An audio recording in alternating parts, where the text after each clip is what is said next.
Mehrem öyün edi baby, sen havadan elimin uzi.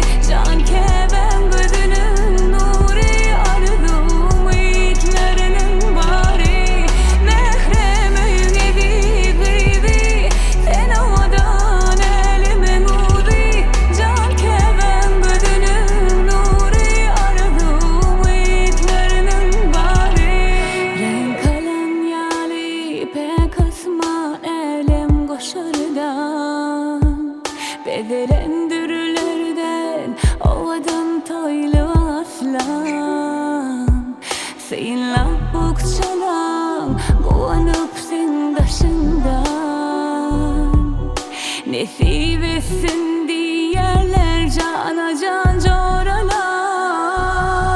Mehrem öyün edi baby, sen havadan elimin uzi. Can keven gözünün nuri, arzum itlerinin bari.